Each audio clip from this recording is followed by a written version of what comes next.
So here I am this morning with Our Lady, Mamma Mia, and she has got a wonderful message for us. So here goes. My children, how I desire each one of you to grow strong and mature in the ways of God, so as to be lights of love to all around you.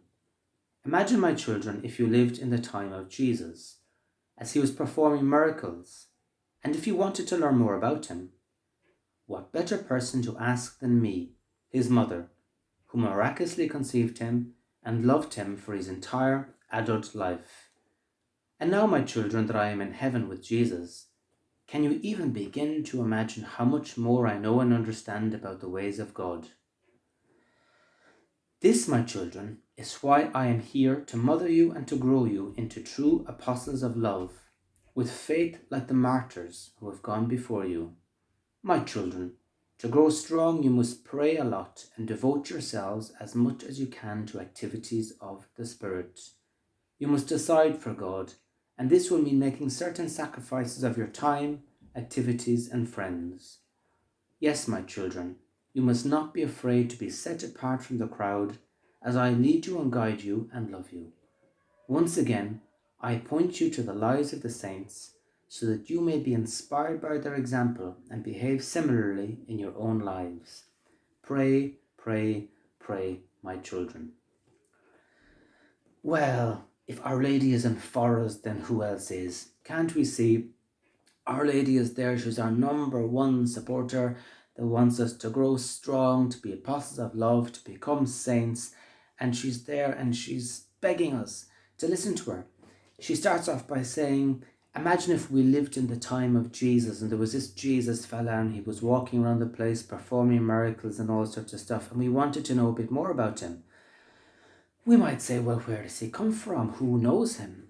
And then someone says, oh, well, his mother is over there. Imagine how much Our Lady would have been able to tell us. Imagine all the experiences Our Lady had. Very young age, she had conceived Jesus. She had that vision of the angel Gabriel. She was familiar with the supernatural. She was familiar with the ways of God. She was prophesied over at the temple by the prophetess Anna. She had to flee into Egypt with Saint Joseph.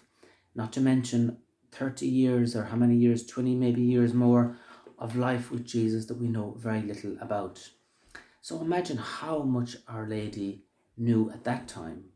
And then afterwards, of course, there was Pentecost, there was the beginning of the church, and Our Lady would have grown more and more and more in knowledge and in experience of what Jesus, of what God was doing. And if that wasn't enough, now, for the last 2,000 years, Our Lady has been in heaven. Now she is assumed into heaven with her glorious body. So can we only imagine the amount of knowledge that Our Lady has accumulated, that has acquired, and that just has over the last 2,000 years.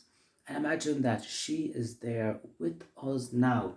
This may only be a statue, but the statue, we touch our hand, we are actually touching the Spirit. She is with us. The statue is just a physical representation, but she is actually with us, supporting us, helping us, guiding us, mentoring us, strengthening us, equipping us.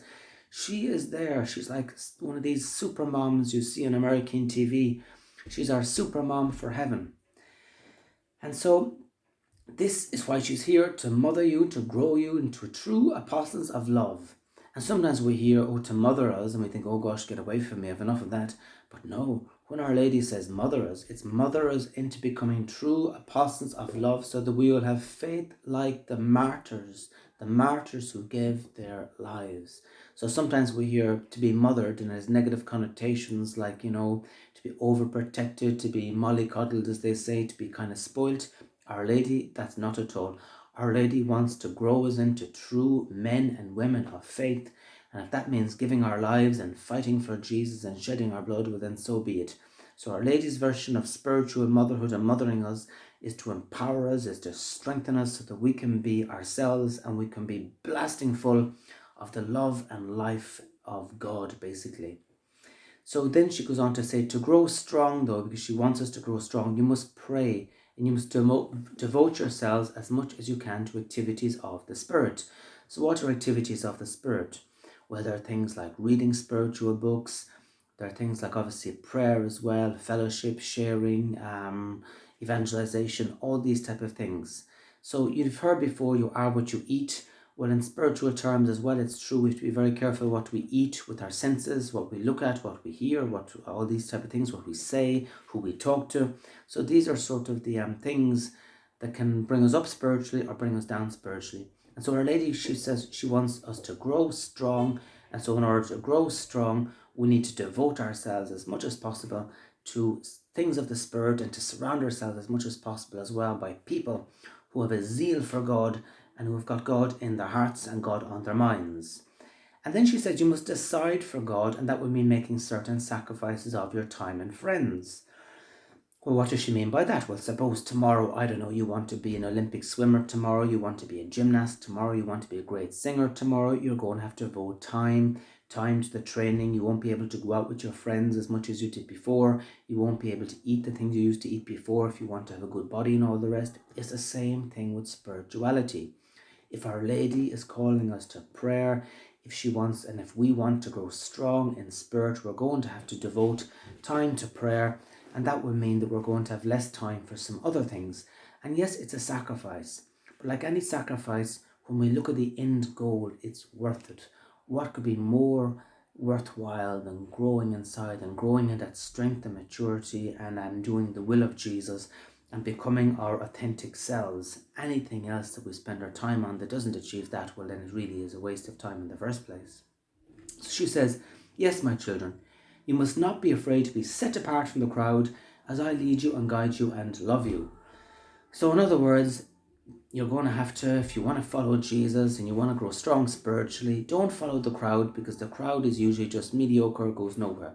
Not to be afraid to be set apart from the crowd as she leads us and guides us. In other words, follow the Holy Spirit. If people think you're mad, if people think you're crazy, if people think you're a fanatic, if people think you've lost a couple of screws in there, so what? Who cares what they think? They're the very people that are going nowhere in the first place.